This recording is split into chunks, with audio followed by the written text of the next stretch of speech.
Okay, well, I'm Dr. Shannon Clark with Babies After 35. I am joined today with Dr. Courtney Amerin, OBGYN, and Katie Danielson, Certified Nurse Midwife. And you guys are with Postpartum Push on here on Instagram, right? Yep, the Push So Revolution. to Push Revolution, yeah, tell us a little bit about your platform here. So we are a OBGYN midwife team, and we pretty much came to the same conclusion at the same day that postpartum care sucks in the United States. It's, and some other countries have it a little bit better, but in general, I think that we are all as a whole kind of ill prepared for postpartum. So we started the Push Revolution, and Push stands for Postpartum Understanding, Support, and Health. And we help educate new parents and repeat parents, as well as family members or anybody just interested in it, all about the fourth trimester or the postpartum period. Great. So we're just going to get right into it. We're going to focus mainly on postpartum, like you said, postpartum care, some things to look out for, how ACOG just came out with some new guidelines that kind of changing up what we typically think of as traditional postpartum visits. So we're going to cover as much as we can in the time that we have. We'll keep it under an hour. But the first topic is going to be this. I think that when people deliver a baby, they think the baby's born, the pregnancy is over, and I'm going to be back to normal. That is not true. We know that the body is physiologically pregnant for several weeks after, and it takes several weeks for the body to get back to its pre-pregnancy state. So talk about some of those changes that happen in the postpartum period to the pregnant person's body in the postpartum period that kind of lingers on for several weeks, actually. And that's called now the fourth trimester, right? Right. Yeah, so that's a great place to start. I think a lot of people have questions about, why do I still look pregnant? Well, first of all, your uterus goes from being about the size of your fist to the size of a watermelon throughout the course of the pregnancy, and it needs to shrink down back to the normal size postpartum, and it takes some time. It takes that cramping that you experience in the immediate postpartum period helps with that. They say that your uterus shrinks about 1 centimeter every single day. So by the time that we see you at your 6-week visit, your uterus is back to its normal self. Or size, I should say. But during that time, you also are going to experience a change in your hormones. So those hormone shifts that you have during pregnancy where they're, riding very high, they're going to crash down after the birth of the placenta. This can lead to changes in your body. So we talk a lot about those night sweats that occur. That's a normal thing that can happen in the postpartum period. If you are choosing to breast or chest feed your baby, those hormones will help you produce milk. You will be bleeding during this time, and that is a really normal thing. This is not your period. Just real quick to interrupt you on the bleeding. I hear all the time they think that if someone has a C-section, their bleeding is going to be less. Is that true? Yeah. No. You still have that big dinner plate sized placenta that's coming out. No matter if it's coming out through your vagina, you're coming out through the incision. And we actually just posted about what type today, what type of pads or to get depends really. And we got probably 5 or 6 comments like, but what about a C-section? So that's a very, very common myth that Yeah, you can still. I think where it came from actually, it was with when I trained, and when we actually do a C-section, we take and we wipe out the inside. So there's this myth that we're taking all that extra lining out, which is not really true. We're just making sure we don't have any trailing membranes or any placental parts left behind. We're not taking out any of the endometrial lining that's left over so that the bleeding is less. So that is a very common misconception, but you could still bleed after C-section just as you would after a vaginal delivery. Yeah, and the cervix is actually still open and has remodeled. So your body doesn't know. What I say to a lot of people is like, your body doesn't know, just same way with Braxton Hicks, that you're going to get a C-section or you're going to get a vaginal delivery. And so, all of that stuff is going to happen postpartum, whether your mode of delivery was a vacuum, whether it was a forceps, whether it was C-section, whether it was regular vaginal, all of those things are still going to happen. I'm sorry, I interrupt you. So you can keep going. No, I think those are all, some really important things that can occur. One thing I think a lot of people have concerns about is their bladder postpartum. And they think, well, why don't I have to pee? Why don't I get that urge to pee? And it can be maybe they had a Foley catheter in and had an epidural, and it takes some time. even if you have an unmedicated birth, your bladder still needs a minute to go back to its normal self. And so making sure that you're taking the time to empty your bladder often, changing that pad often, all very important, all good things. Yeah. And then, oh, sorry. One other thing about the bladder. Leaking is common, but not normal. Yes. I do like to say that. So don't suffer. Please don't suffer. Yeah, I think within the first few days, maybe the first week, you might have some leaking. But if it persists beyond that, and especially beyond, a few weeks, you got to let somebody know. And don't be embarrassed. I hear that all the time, that it is, of course, it's a little bit embarrassing to talk about anything regarding that, but it should be embarrassing to talk to your provider about it, because we need to investigate and make sure there's nothing else that's going on. Sometimes I've had patients come back and they actually had a lingering or a new urinary tract infection that was causing it. And because they had the new baby at home, they just weren't paying attention to their own symptoms and didn't realize it. So sometimes it can be an easy fix, and sometimes it's more complex, and we just need to take a look at you and, just make sure there's nothing else going on, right? Yep, definitely. Yeah. And then some of the other things that ACOG mentioned in their bulletin, which I really, really love, is just when concerning the fourth trimester, in those weeks, initial weeks, and even multiple weeks afterwards, you've got lack of sleep, fatigue, pain that can be, especially after a cesarean section, or a significant perineal tear that needed extensive repairing. That pain can last for quite a long time.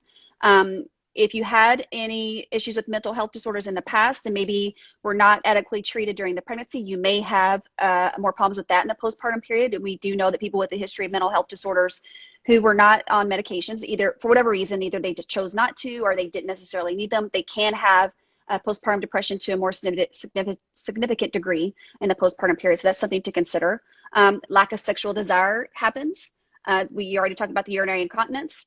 And then if there's any other pre-existing health conditions or any social issues, the postpartum period is also a big time for domestic violence, whether or not there was a history in the pregnancy or before pregnancy before. So those are all things that as a new parent, that person is going to potentially experience. So there's a lot going on. Yeah, absolutely. And I think being aware of those things pre-partum during pregnancy can help a lot. And that's where I think, well, we're going to get to that, but I think this is one of the good things that we kind of take for granted, that it's happening, but it may not be happening. But we'll talk first real quick. One of the stats that was addressed in this new ACOG article was that a whole lot of people don't go to their postpartum visits. They might go to the first 40%. One, but they don't follow up. And one of our residents did a QI project recently related to long-acting contraception, about going back and having it placed at that later prenatal visit, and up to 60% didn't go in our group.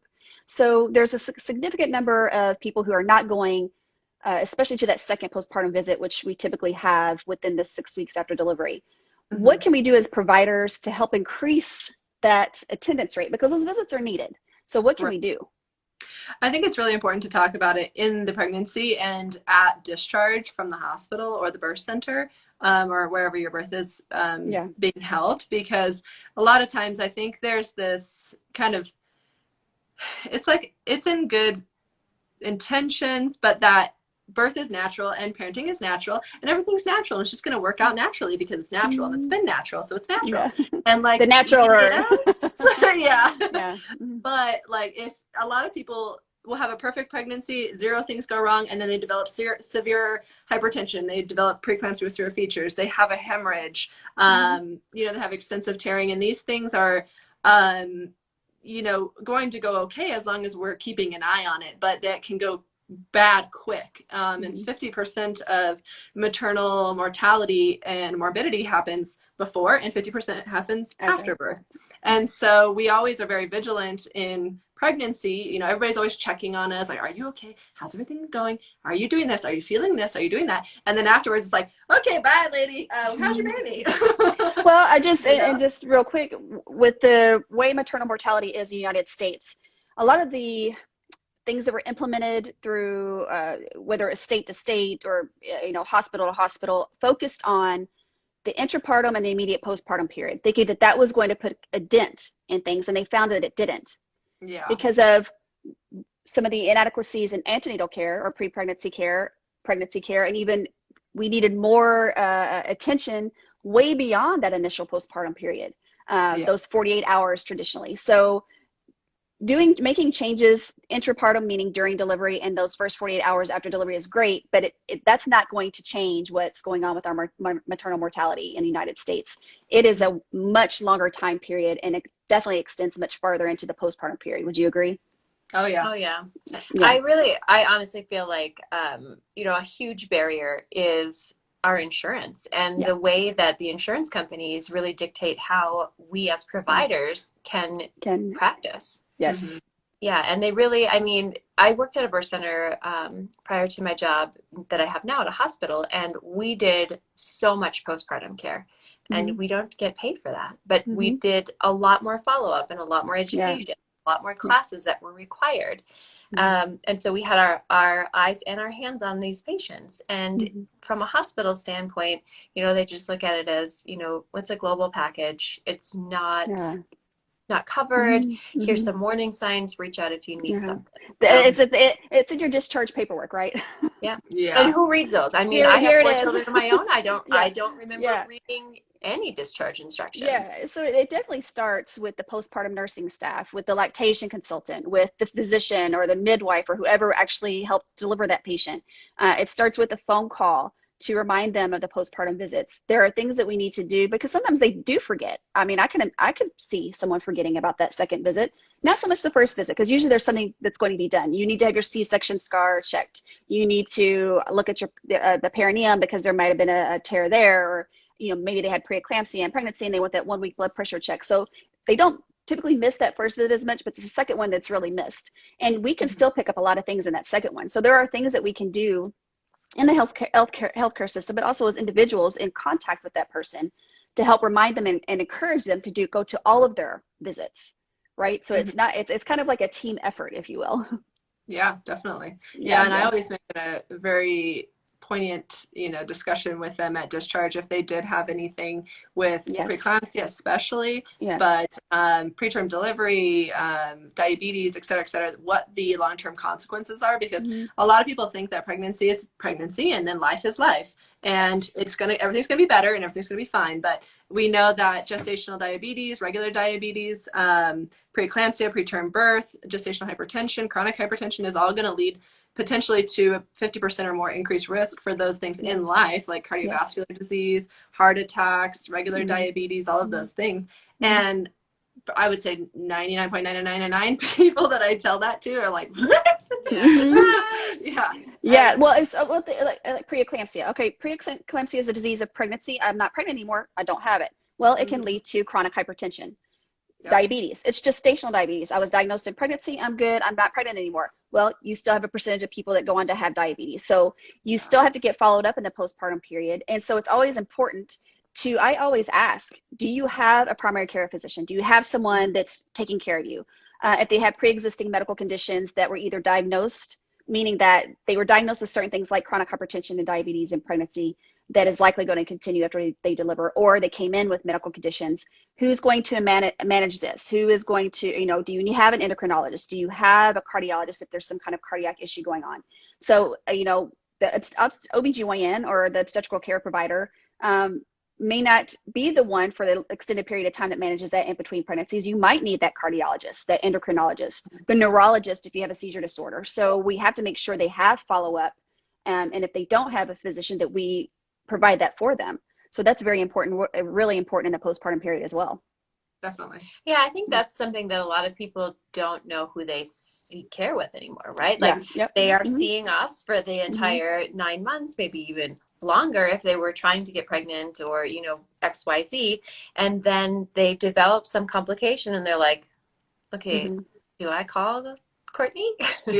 Are you my person? Who is it? And then they call the office and they're like, sorry, you have to see your primary care provider. And they're like, well, I don't have one of those. I don't have one, so I guess I'm okay. Yes. So I mean, we have to ask, and also for anybody that's on the other end, you ask. I was diagnosed with chronic hypertension in this pregnancy. I didn't know that I had it. Who can I go see for that?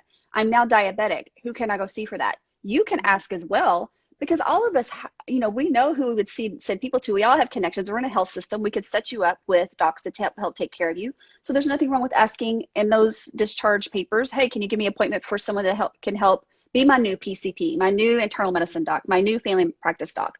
So the patient can ask as well. I feel sometimes they don't ask enough questions. I wish they asked more. And, you know, I try to cover as much as I can. But, you know, I'm always surprised at how, I don't know whether it's because they just delivered and they're tired, but, you know, they usually don't have questions. And I just want to try to make sure I get everything in order for them before they go. So just remember, you can ask questions too, right? Yeah. And I also, or we also like to empower people that if you get an answer that you don't like, because there are definitely providers out there, because you know, I'm only 3 years out of residency, and I can attest that we had exactly this many lectures on breastfeeding. And this many lectures on, you know, how to approach someone with therapy other than here's a PHQ-9, here's an EDPS, take it, figure it out, you know, oh, it's high. Okay, now what, you know? So if a provider says, oh, that's okay, you're fine, it's just normal, that's just normal motherhood stuff, and you don't feel that way, you know, seek a second opinion, because a lot of times, you know, you don't have to agree with your provider, and that's okay, you know. And there are people out there that are better at things than an OBGYN or a midwife is, because a therapist is going to be the best at addressing mood disorders. That's just fact. And I'm not going to pretend that I know all of that, because I absolutely don't. I'm going to stay in my lane, but I'm going to refer you to their lane, you know, because I want you to have the best. And I think it's also important for patients to understand that when we refer you, it's not because we're like, we're done here. It's because I literally don't know. And I want you to have the person who does know. I may know surface level, but I don't know exactly what you need. And same with breastfeeding, same with, you know, prolapse. I'm going to refer you to a PT, because surgery is not the best option sometimes. And you shouldn't just jump to that, you know. We would rehab our shoulder before we would go to surgery. Why wouldn't we do that for our pelvic floor, you know? And that's a good point. That's a good point. You know, I think as all obstetrical care providers, we know what our limitations are. And it's not okay just to say, to avoid the topic because we don't know. You know, I will find somebody. If I don't know what to do, I'm going to find somebody to help you. That's how all providers should be, what they should be willing to do. But sometimes I think it's either a time thing or just they don't want to address it because they really don't know. But we all have to be willing to get the patient whatever medical care they need if we can't personally provide it. And there's nothing wrong with that. We can't do it all. I wish so. And that's what, that's what I say. Like, you know, believe me, you don't want me managing your therapy because it's not going to be good. But you, in the same way that you don't want your dentist doing your pap smear. You know, like we have our lane, and it's good to have the depth of knowledge in one area rather than try to be the Jack of all or the Jane of all trades of it. You know, exactly. Well, so moving on, you touched on this earlier with the new ACOG document that came out. They talked about anticipatory guidance regarding postpartum care planning. What do they mean by that? So I think you're getting at, like, if someone has gestational diabetes, like knowing that you will need some testing. So they're talking about starting the postpartum planning when you're still pregnant. So how do you guys approach that? I know in my hospital system, they start touching on certain topics as the pregnancy progresses, building up the postpartum care plan, and the patient might not even realize that's what's going on, but that is what's going on. And so that they know that certain things need to be addressed once they do deliver. But what they mean by anticipatory guidance is you start having those conversations about birth control, about, you know, family planning after this baby, even though you think it's not a big deal, or you definitely don't want to talk about it. Well, you do kind of need to talk about it. You know, what are you going to do for breastfeeding? What are you going to, if you have a chronic hypertension, if you have diabetes, like I said before, who's going to see you and manage you after that when the OBGYN is no longer, you know, taking care of you for pregnancy and the immediate postpartum period? So what are some of the things that you guys recommend that providers start doing in the pregnancy, during pregnancy regarding postpartum care planning? Well, this is where I feel like midwives really shine, is that we do a ton of education throughout the entire pregnancy.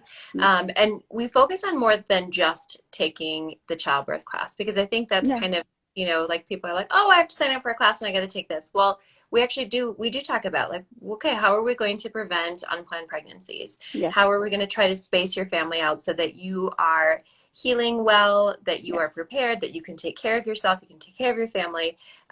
We do talk about, like, what will you do if you have a mood disorder? What does that look like? And Mhm. how can we prepare you for what that's going to feel like, what that's going to present like, who are you going to reach out to for those things?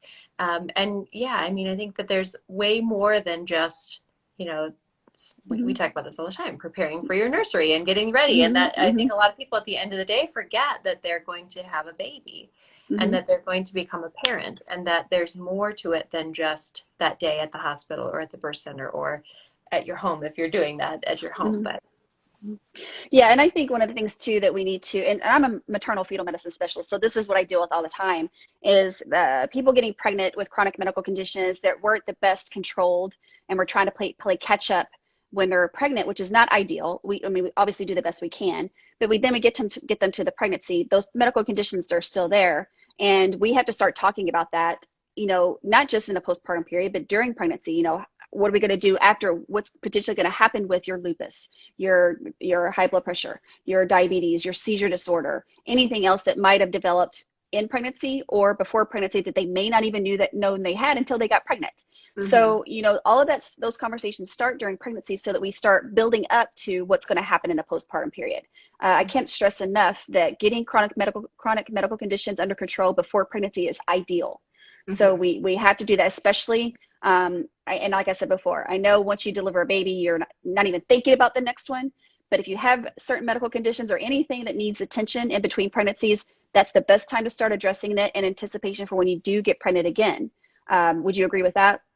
Absolutely. And I think we live in a society right now where we don't want to think about the long term, right? We want to fix it right now. And so that part can be really hard. And that part can be very frustrating, figuring out like a timeline and a long term, I need to do these things before, like weight loss, for example. We tell people there's an ideal weight that people should be in order to have a healthy pregnancy and to try to strive for that. And a lot of people are like, oh, I'm just going to wing it. I was fine. My sister was fine. My mother was fine, whatever. And I'm sure you see them all the time that, these things, they end up not being okay. Yeah, well, it's funny you brought up the weight thing. I posted something on social media about the complications of obesity and pregnancy, and I got shredded. People thought I was it's tough. And I gave resources, as I always do. It's a tough topic, and I pretty much said I could have presented it on a silver platter and people will still get upset. And I understand that because it is a very sensitive topic, but it is a reality. And what had prompted me to present that topic was I had just delivered. Her BMI was 67, and all of the work that went into, and she needed a cesarean. It was tough, and it's stressful as a provider doing that, making sure she understood what to look for in the postpartum period. It is different.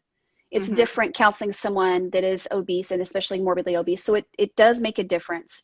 And I know with the culture, and there is fat shaming, is, for lack of a better term, it's what we refer to it in medicine. I know that it happens, but it doesn't mean that we still cannot educate, and we still cannot make sure we counsel patients appropriately without fat shaming, if you will. So I think people kind of felt that's what I was doing, but it wasn't. I was giving the stats and what the risk factors were.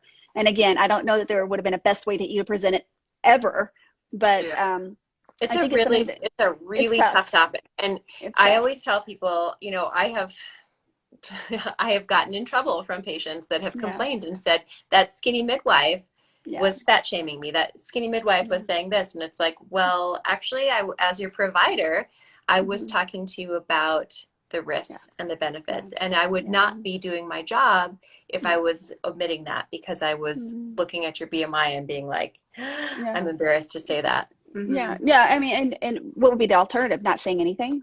Right. We can't do that either. That's not the appropriate way to do it either.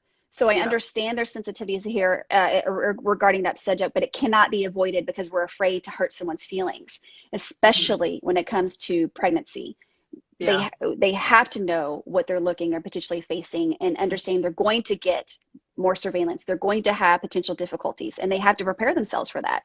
So, I got skewered, but I'm not going to change what I do. I mean, one of our specialties is the morbidly obese, and I know what it takes to get a patient through to the end, and it's not easy.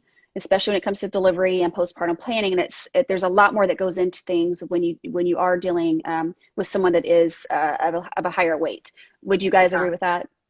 Oh yeah. Well, and I think, you know, like I tell people, like our job as doctors is to be like a steward of healthcare and a steward of your care. And just because we don't want to hear things, it doesn't mean that they're not there, you know? And can people be obese and healthy? Absolutely. Yes. Yeah. But that doesn't mean that your risk goes down just because we feel that it's going to go down. Like we have to take our feelings out of it and say, this is what we're dealing with, in the same way that we would say that to someone who has diabetes. These are the risks of diabetes, dystocia, you know, large gestational age, preeclampsia, preterm delivery, and that's just the facts. And then there's facts for everything in life. There's risk, benefits, and alternatives to every single thing we do. There's a risk, benefit, and alternative to me walking out and getting in my car. You know? And we're not saying that it's not going to be good, because sometimes it can be great. But you, as a patient, just have to know that I have this thing, whatever it is, chronic hypertension, diabetes, obesity, lupus, history of preterm delivery, you know, whatever, and that I'm going to be on the lookout for X, Y, and Z. Not that, you know, your provider's being mean to you, because that's absolutely not what we're trying to do. We're trying to say, if you have a C-section, you have a BMI of 67, you're at a huge high risk of wound dehiscence and infection. So to combat that, we're going to do this, this, and this, you know, and it's just, we're looking out for you, trying to say, we're going to keep an extra eye on this because we know that you have this risk factor. Yes. May it be completely perfect and 1,000% amazing? Absolutely. But if you know that you're looking for wound wetness, you're looking for discoloration, you're looking for wound separation, you can tell us the day one it happens, and not wait for your 2-week checkup and then go, oh, now you have a huge infection. We have to admit you for IV antibiotics, where it could have been, oh, you have just this little thing, we're going to do this, this, and this, you know? And I think, you know, the understanding that we're coming from a place of doing what's right and best for you, because we're pointing out the things that are going to be triggers for you to be warning signs. But I also think it's also in the delivery. I think that when you're face to face with someone and you're having to have those conversations, those difficult conversations, it's not just about obesity, it's about anything. Diabetics are a good example, especially if they're not the best controlled. And I'm an academic, so I teach residents, and I tell them, you can lose a patient like that with the way you approach them. If you're wanting to have a meaningful conversation with them about the risk and counseling them that they need to do better, you're going to have to approach them to where you're going to keep them with you, meaning they want to talk to you and learn from you. If you come in and you're already like, are you already having a little bit of the attitude, or you're already, you know, I know that you're not, you're going to lose them.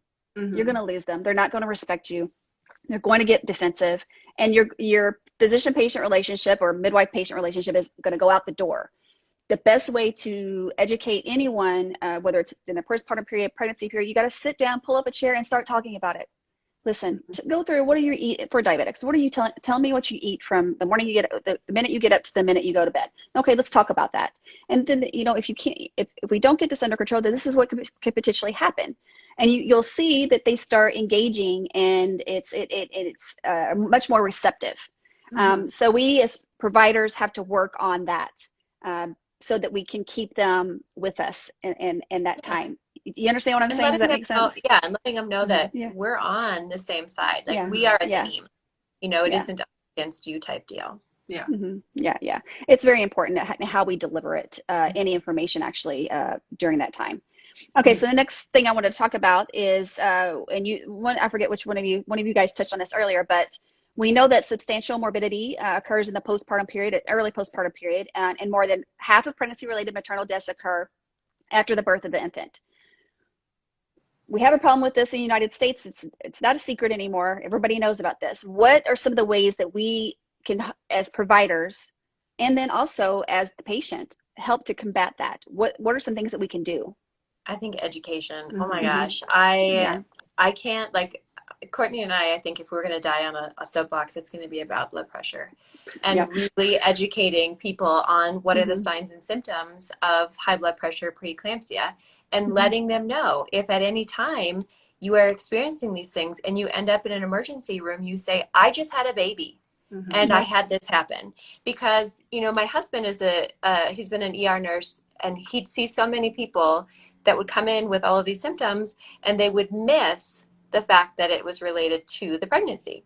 And because, you know, maybe the baby is in the car or, you know, with the partner or whoever, and they didn't bring them in. And so it's not flagging on their chart type deal. And, you know, stand up for yourself, educate people, let them know this is where I'm at in the world. And I have this, and these are the symptoms I should be aware of. And I think as providers, we can definitely do better. We can teach them these things before they leave our care. Yeah, and it's not just for those that had preeclampsia in pregnancy or chronic hypertension in pregnancy, because preeclampsia can occur out of the blue, and someone that was completely and perfectly fine, seamless pregnancy, seamless delivery, bam, postpartum preeclampsia or even eclampsia, and even present with seizing. So we still have to educate those people as well. They need to know what the warning signs are. We need to see, you know, people that had preeclampsia in pregnancy a little bit earlier for blood pressure check. We need to get them set up with a PCP and make sure they have follow-up for their blood pressure. You know, we've got to educate on the signs and the symptoms. And again, making sure that they know how to advocate for themselves. Just as you said, I'm continually amazed that I will interview a patient and I think I'm great. I got all of the information out of that patient. I spent 20 minutes and I'll go and look at, we have something called Care Everywhere where medical records get funneled in from different hospitals. I don't know if you guys have that. And I'll score, and I'm like, she did not tell me that she had, how could she not tell me that? Yeah. You know, I mean, and, you know, I just sat literally for 20 minutes getting a history, and I have no idea that she had an MVA and has a incision, for, you know, obviously before the physical exam, I mean, or anything, had an aneurysm. Some things they just leave completely out. Yeah. So know your medical history. Keep a folder if you have to. You know, keep it with you. Have a little printout. Have it in your phone. Every surgery you had, every medication you've been on, any medical condition you've been diagnosed with. It's hard to. I know myself. I've had a lot of surgeries. I have to keep a list because I'll forget. So we have to be stewards of our health as well. So that if we're in a situation and you're asking to, and you don't feel the greatest, and they're asking you, okay, and you're just like, I just had this done. Well, just give them this. Say, this is what all I've had done, so that they'll know. I tell patients to do that as well. What do you think? Yeah. Oh yeah. Like a card. Yeah. You know, what I tell people to do.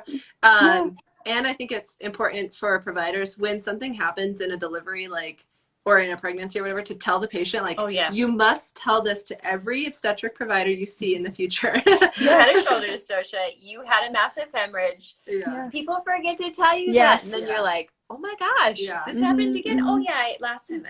I just had a patient the other day that I found in her records that she had cardiomyopathy after delivery. Never told me. Never told us. No idea. Yeah. And I'm just like we were talking about before, it's like they think, well, that was just the last pregnancy, and then pregnancy was it doesn't apply. It's not relevant. Yeah, it's not relevant. It's everything's relevant. Everything, in case anybody's watching, everything's relevant in pregnancy. We want to know everything, right? We don't have any surprises. I see that all the time where it's like, you know, it says no problems, no surgeries, nothing, and then I get to the thing and they say, well, I had a cesarean, but that's not a surgery. Yeah. That's just how I delivered my baby. But it's a big surgery, and we need to know about that. Yes, we need to know. So yeah, I think it's important, especially, and we've touched on this already, especially if you had a complicated delivery. We have to educate the patient on what to look for afterwards. Anybody that's had to have a blood transfusion, they may drop their hemoglobin more once they go home. You got to advise them on signs and symptoms of anemia, things to look. I mean, it's so important. You have to review, especially in a complicated delivery, everything that happens so that they understand what to look for and they actually understand what happened to them. I'm also surprised as well about how much people don't know about their own delivery. Just as you said, they didn't even realize they had a hemorrhage. They didn't remember they had a blood transfusion, and we only found this out when we got their previous prenatal records. So you gotta, if you have questions or you don't remember things that happened because you had a complicated delivery, have the doc sit up, the midwife sit up next to you and just walk through exactly what happened so that you know and your support person know exactly what happened. Yeah, I think that I can't stress this enough. I talk about this all the time about how as care providers, that is one piece of the birth. Right? Like you have your baby, you get the placenta, you do any repairs. Now let's talk about the events that happen, because those events can lead to trauma. Those events can lead to mood disorders. Yes. And if you're left thinking, wow, there's something terrible happened to me, I don't know what it is, I've got this black hole of things. Yes, yes. Why wouldn't you talk about it and let people know? So that is one thing I just cannot stress enough. Talk You about know, it. this is myself. I abrupted with the twins at 31 weeks. I remember going into the OR. I got a spinal. The spinal didn't work. They put me to sleep.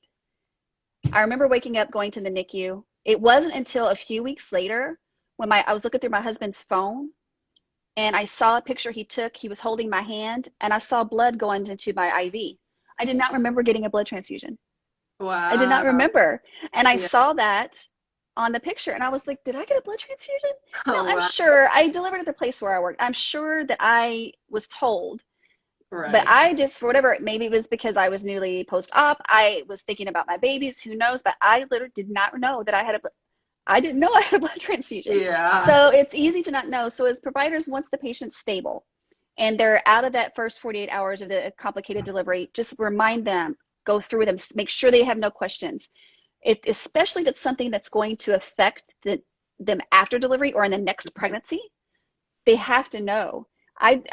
More than not, I will give them a printout of their discharge summary that's in the Epic, and their operative note or delivery note to take with them, just in case they don't deliver with me again. Mm-hmm. Yeah, definitely. And that's something, yeah. Yeah. Oh yeah, for sure. And I always make it a point to write it in the notes and everything. And I think sometimes maybe providers think, well, I don't want to burden them with this right now. I don't want to, everything's fine now. So it's fine, but it is. And some people don't want to know things about what happened during surgery, but, to put it out there and to make sure that they do understand that, because it can affect you, especially like classical C-section can be a huge determinant of VBAC or not, or when we're going to even do the C-section next time if you choose to do a C-section, and you just need to know your risks. And sometimes we can't tell you what your risks are unless we know, you know. And then sometimes, with my patient population, a lot of my patients are from other countries and are undocumented, and I can't ever get their operative note. Definitely. So, and that's, we have a very transitory patient population, and 91% are indigent, and I can't get those medical records. And, so, and I know that a lot of them are not going to deliver with us again. So I make sure they know exactly what happened, because I don't know where they're going to deliver next. And it's better that they have that information, and you can ask for it too. Yeah. That's what if you, go ahead. Yeah. That's what I was going to echo that, after your delivery and at your postpartum visits, ask, like, is there anything I should know? Was there anything that went wrong? Was there anything that could affect me in the future? Because pregnancy is like a test for us. And sometimes I think that people, especially if they had a traumatic delivery, they're just so grateful that the baby's okay, that the baby's okay, and they don't worry about themselves as much. But you have to advocate for yourself too. You need to know what happened to your body. Definitely. And what you went through, right? Yeah.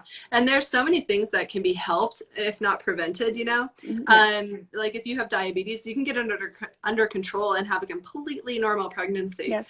You can take baby aspirin if you've had a preeclampsia in the past. And I've seen wonders in my practice with that. You can have, we can have, increased vigilance for postpartum hemorrhage, and that we give you medicines proactively instead of reactively. We can have 2 units of blood on hold. We can give you 2 IVs. We can, do all these things if we know about it. And I always talk to my patients that have had something happen, like one of these things that can be prevented or helped in the future, and tell them that on discharge. And of course they're always like, oh, hold on, no babies.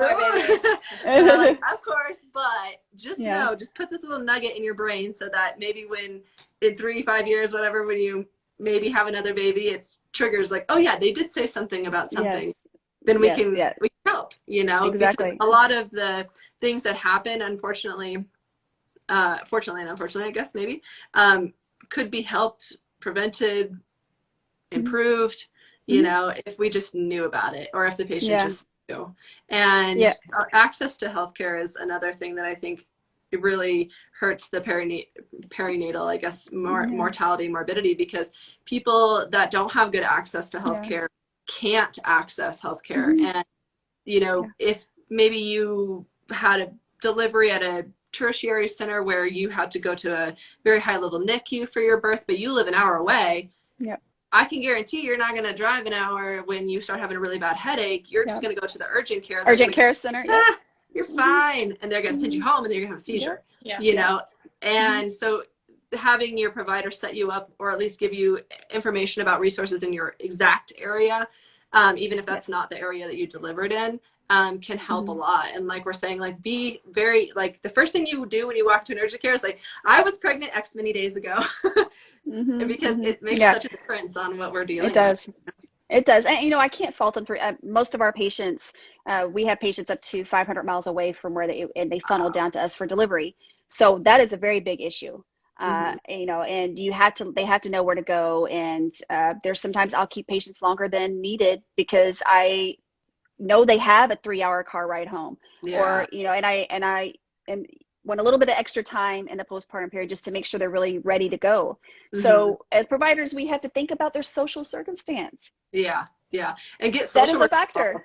Involved, yeah, definitely. Because I know that, you know, as a patient, as a new parent, and as a sleep deprived person, you know, one more person coming in and asking you about your resources and about where you live and can be annoying. But it all, like we're talking about, like, all of these things come out of us trying to be good stewards of your healthcare. And I may not know what clinic or what resources or what you know, you qualify for, but there's a person in the hospital whose exact job is that, and that's why we're calling upon those people to help us. Yeah, and I found too that also, you know, not everybody is going to go home to a home.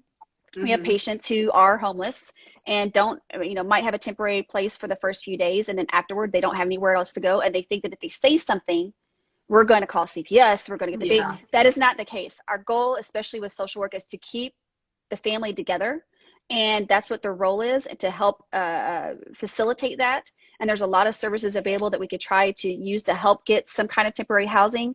But if we don't know, there's nothing we can do. You know, we're not bad people. We don't want to take, you know, to separate parents from their babies. And I know that not everybody's has a home to go to. I see it all the time with my patients. And, you know, and you have to think about that for all your patients. You know, ask, do you have a safe place to go home to? Do you have, you know, are you safe with the people you're going to be with? If sometimes they will not say unless they're asked. And we got a lot of people don't have cars to get to their appointments. And social work can give you taxi vouchers or bus vouchers. You know, they have so many amazing resources. That almost everybody could benefit from, really. Lactation consulting help, daycare help. I mean, like, it's amazing. And there's no shame in asking for that help, because, you know, I come from a family that is largely indigent, and I've had to help facilitate things. Not had to, I've obviously wanted to, but because I know the system and I know what questions to ask. You know, you need to ask this, you need to ask that to get this help. And, you know, I'm obviously an advocate for them because they're family members, but you can still advocate for yourself by asking that, you know, I need extra help with this. I have a temporary housing with my sister for 5 days, and then we have nowhere else to go. You got to let somebody know so that we can help you out. Yeah, absolutely. So next topic would be the actual timing of the postpartum care. So the comprehensive postpartum visit is typically between 4 and 6 weeks after delivery. And I think, and this is an ACOG bulletin, that's typically from a cultural traditions of 40 days of convalescence for women and their infants. However, today, this is 2021, 23% of employed women return to work within 10 days postpartum. An additional 22% return to work within between 10 days and 40 days. So there's no real convalescence period, if you will, for most. We don't get that 40 days at home. So again, we've talked about the postpartum care plan. What are some of the things in that postpartum care plan that we need to start? We've already talked about anticipatory guidance and talking about it when they're during the prenatal period. But what are some of the components of the postpartum care plan that we need to start talking to our patients about? I cannot stress enough that learning how to feed your baby is so important. You know, I breastfed my children, and none of them were the same. And every single one of them was like, my last baby was so hard that it was I think maybe 6 weeks before she finally got it. Mm-hmm. And I just, I didn't go back to work at 6 weeks with her. But I can't imagine if I wouldn't have had that down, how would I have continued to figure out how to feed her? Yes. And, even if you are planning on breast or chest feeding and you are pumping, figuring out how you're going to pump and knowing what the laws are so that you can take the time and the space. Do not go pump in the bathroom. Do not go pump in your car. Talk to your employer. Figure out what accommodations that they have to make for you, because they do. Yes. Yeah. And then something, who's the care team? Who do I call for this? Who do I call for that? Knowing the phone numbers of where to call. If I'm having trouble breastfeeding, who do I call? Do I call my OB/GYN? Do I call the pediatrician? Who do I call? Right. If I'm having bleeding, who do I call? Do I call the OB/GYN? Do I call my PCP? The care team who's involved in that postpartum period and knowing who to call and for what for is important. When to postpartum visits, now it's said they should be individualized for the postpartum period for the person. And the comprehensive postpartum visit should occur no later than 12 weeks postpartum. But I am very firm believer in it's individualized depending on how the birth went, what the coexisting medical comorbidities are or medical problems are. It depends on what all of that as to when that patient needs to be seen. There's sometimes I will see them 3 days after they deliver because I need to check X, Y, and Z. So it's not a hard and fast rule 2 weeks and 6 weeks or 1 week and 6 weeks. It's individualized, and some people are going to need more than one visit. Yeah. Right. Yeah. And that's okay too. Oh yeah. Yeah. I think that, one of the things at the 6 week visit is wonderful for many things. I think that the screening for the moods needs to take place again after that. A lot has happened. A lot of times you feel like the rug is pulled out from under you and you're like, I actually have no idea what's happening. This might be the first time that you have left the house, maybe by yourself, maybe you are with your child. I don't know. And it feels like, do I talk to my provider about that? Is this an okay space? Do I even want to admit this out loud? And sometimes it isn't until you see them at your 6 week visit that you're like, I've been given permission to talk about this, and these are my people that I should talk about. So I think sometimes having them return in a week or two after that to talk about, okay, so we hit on the anxiety, the depression a little bit. Let's talk about it now in depth. Now you've had a few more weeks to think about this. Also reviewing what happened in the pregnancy and delivery again. Going over it again. Now they're, out a few weeks and maybe ready to take in all the information, especially if it's complicated, going back over what happened. That's can happen in the postpartum visits as well. Yeah, absolutely. And I think I always tell my patients, like, we are going to see you at, and we do individualized really a lot, in 1 week, in 2 weeks, in 6 weeks, in 4 weeks, whatever. But if you have something come up, do not hesitate to call, and if you have any questions, you can always start with your obstetric provider, because if they don't know, then they can refer you. Like we're talking about, we always know, the IBCLC that we like or whatever, the therapist that we like we have those resources for you. And if you don't have those prior, we always will be able to know the next step usually, and you don't have to figure out that next step. We can help you. Just because we're not therapists doesn't mean we don't know a therapist. Just because we're not breastfeeding we don't know a breastfeeding expert, And so if you're struggling, really, we empower you to reach out, because I hear so many times, and I say this to all my patients, but they'll say, oh yeah, I was really struggling 2 weeks ago, but now it's a little bit better. And I'm like, is it? Why did you reach out? We get them the help at that 6 week visit, but we could have helped at 2 weeks, and just because you have an appointment at 6 weeks doesn't mean that you can't have an appointment. That you have to wait. We wouldn't, if we had a UTI, we wouldn't say, well, my annual's in 3 months, so I'll wait. I'm going to wait. Right. That's a great point. That's a great point. I mean, most people are going to go home with 2 visits scheduled, but it doesn't mean you have to wait. If you need to be seen before then, call and get seen before then. And two other topics in the postpartum care plan. Obviously, what's your reproductive, as far as what you want to do for contraception, what your potential family planning is, because avoiding the short interpregnancy interval is ideal.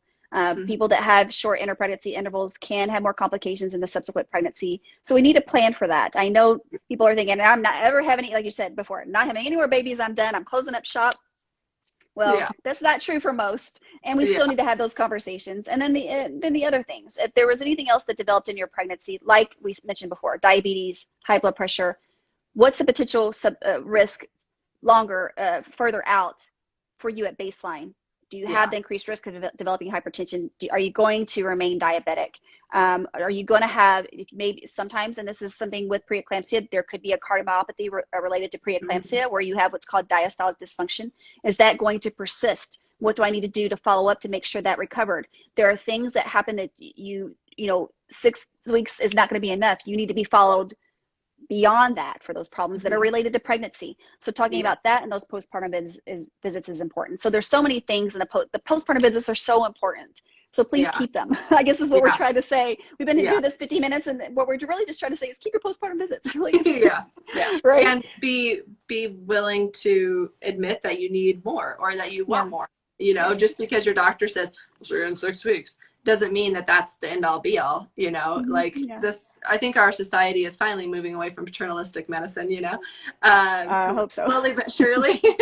But, you know, we're trying to encourage people to be your own advocate, you know, like if you want it, just say it and we will fit you in, we'll get you in, we'll talk to you on the phone. Like, you know, if you're struggling, just let us know, you know, it's not, see you in 6 weeks. It's but I also want to make, I am 100% on board with someone being their own advocate, but I also want to say, when it comes to obstetrics and postpartum, we can't, as any provider, if any provider is listening to this, we can't put it off on them to advocate for themselves or the physicians. We are supposed to do it for our patients and advocate for them and do our job to take care of them.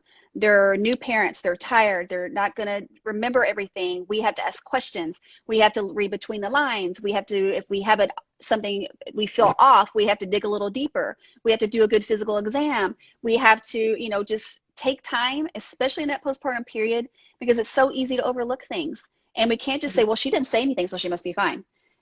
That's not the right way to approach it either. Sometimes we have to read between the lines and dig deeper, and you'll be surprised at what might come out. Have y'all been in those situations? Oh yeah, for sure. Yeah. I'm sure you have. I have too.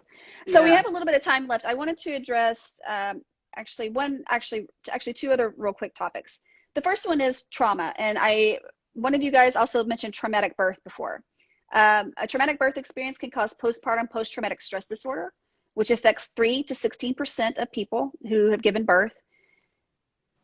I think this is something that's actually pretty newly discussed because there is such thing as a traumatic birth, and we don't mean that necessarily that the baby was injured or the mom was injured. It could be the whole circumstances. The patient ended up in an emergency C-section that was not anticipated. You know, anything happened where, you know, maybe a hemorrhage occurred, and it, you know, of course, physical trauma is included as well, but it could be a whole myriad of things that could have caused a traumatic birth experience, and we can't discount that.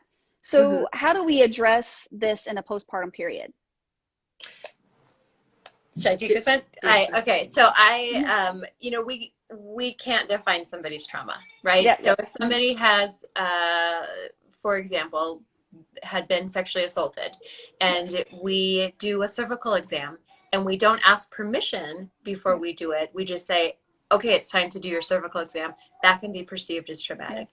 Feeling the baby's head come out of their vagina can feel traumatic. And it can lead to feelings of, like you said, PTSD, anxiety.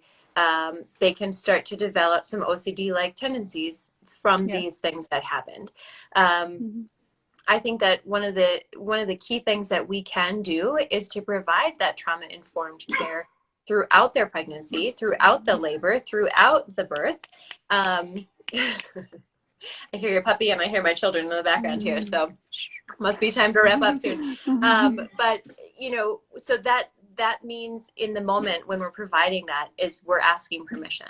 We're not assuming that just because we're their care providers that we are able to do these things to somebody. We wouldn't want somebody reaching their fingers inside of our vaginas without saying, is it okay with you if we do this? And And I also think that, you know, if someone went through a traumatic birth, like an emergency section, a hemorrhage, maybe the baby didn't do well initially after birth and needed a NICU stay. I mean, it could be a whole lot of things. And like you said, it's not up to us to decide, right? But I think people have this feeling, it's not just the obstetrical care providers, but it's family members, friends. Oh, but your baby's fine. Get over it. And that's not fair. That is not fair. You know, I had a traumatic birth experience. I did. And I was very well taken care of. But I still think about what happened in those times. And it still affects me. And I still think about the what ifs. And I get little flashbacks. I work in the same labor and delivery unit where all this happened. And so I'm reminded of it every time I'm there. So it is a real thing. So, you know, we have to, if you know that patient went through some extenuating circumstances or had the potential for having trauma related to the birth experience, we have to check in with them in those postpartum visits. Yeah. Go over what happened again. Ask, how are you feeling? Do you have any unanswered questions? You know, are you thinking about this over? Are you having trouble? Are you having these OCD type tendencies? Are you having anxiety? We've got to ask them because we can pick out risk factors. We know what traumatic birth is.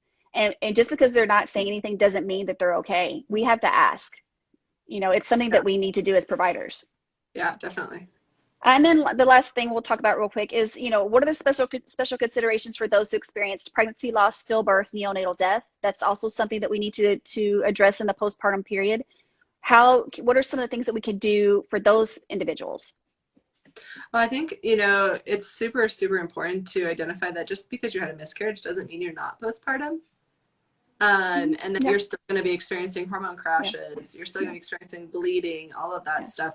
And especially if you went to term and had a neonatal death or a stillbirth, I mean, the check-in needs to be weekly. It needs to be, let me get you in touch with a therapist now, you know, because that when you're in the depth of loss and in the depth of hormone crashes and everything, the last thing you're going to do is say, which therapist is in my network? You know, and to have that set up prior, to at least have like a website you could go to check on that. Is going to be super important because these people are going to be at extreme risk for postpartum mood disorders and anxiety. And so just talking to them about that and saying like, this is really normal in your situation to feel these things. And it's not bad and it's not worth talking about. It's totally worth talking about. And it's normal to feel these things. And let me walk through this with you. You know? Yeah, and then also again going over what happened, if we have an answer, if there are any labs that we did, if we did any pathologic, you know, sent the placenta to path or anything else to path, going over those results. There should always be a postpartum visit specifically for that, just to go over and answer any questions. We may have answers, we may not, and you know, I think most people want an answer. And I am constantly answering questions about that there's not always going to be an answer, unfortunately. I wish. So I wish we could, but you know, what we do and what we don't know, but knowing that, you know, having resources for a therapist, for psychologists, psychiatry, if we need anything like that for, you know, trauma and, you know, having anxiety or infertility trauma, pregnancy loss trauma, all of that does occur. So having those resources on board for those patients, and even checking in with them. Especially with COVID, having these telehealth visits has become more popular. And I think for something, just checking in with patients and putting them on the schedule just for that could do some good, especially for those who had complicated pregnancies and deliveries, right? Yeah, oh, definitely. Well, and just the checking in shows as well that, you know, you do still care. It's not like, okay, well, you did this and now on to the next one, you know, like, and we're always thinking about people. And I always tell patients when I'm thinking about them, I'll say, you know, I was thinking about you this morning or whatever, because I do, like we carry that. I know. And we think about that a lot. And just telling the patients, you know, like that there's someone out there that's caring about you and worrying and thinking about you, you know, that's not your direct family member, and that it's okay to reach out to us because we definitely care still. You know. Yeah, and then these are all great points. This is such a great discussion, but I also want to close by saying this: if anybody's had a complicated pregnancy, delivery, pregnancy loss, a stillbirth, you know, having a periviable birth, sometimes going through and getting that information is tough, and you may not be ready But when you're ready, I highly recommend a preconception consult. Going and seeing someone like myself or even the OBGYN to go over everything and see, A, when should you start trying again? B, what are we going to do different in this pregnancy? Is there anything else we need to do different? Do I need to change anything or start, making sure my blood pressure is under control? Anything I can do before I start trying again? People really don't know that they can do that, and they can. That's one of the things I do a lot are preconception consults. And it's more typical with MFM, but I know general OBGYNs can do it as well as with their patients. So if they deliver them, they can have those visits and just go over everything and see if anything else needs to change, right? Yeah, definitely. Yeah, we do preconception counseling all the time. And it's great to do if you have something like, significant, like, severe hypertension or severe diabetes or anything like that, any cardiac stuff for sure. See both your OBGYN and then ask, can I go see an MFM? Or, preterm birth, short cervix, incontinence, anything regarding that. There are things we can do to plan for the next pregnancy and to try to get a better outcome. So utilize, it's called a preconception counseling visit with a general OBGYN or with maternal fetal medicine. You could do it with one or the other. So I do always encourage that as well. They're going to shut us off here in a second. So I wanted to thank both of you guys. This was excellent. And I'm so glad that we finally got to do this. Yes. Tell everybody again how they can find you on social media. So our social media handle is postpartum.push, P-U-S-H. And our website is the same, postpartumpush.com. We have lots of free resources, tons of posts. We have a whole postpartum course. We have podcasts that we do weekly. We have blogs. What's your podcast? Is it the same? Yeah, the Push Revolution podcast. Yeah. Okay. We have like 58 episodes out. We started about a year ago. So good. We try to do it every week. We have excellent fun and stuff. We do our own episodes, but we try to keep everything as much postpartum as possible. But sometimes we delve into little preconception, this, that, Yes, of course. Of course, you can't stay away from it because it's what y'all do. So you got to do that. Okay, well, thank you so much. Enjoy the rest of your Sunday, and I'm going to go see what my twins and my pup's at too because they're right outside the door. Thanks for having us on. Bye, guys. Bye.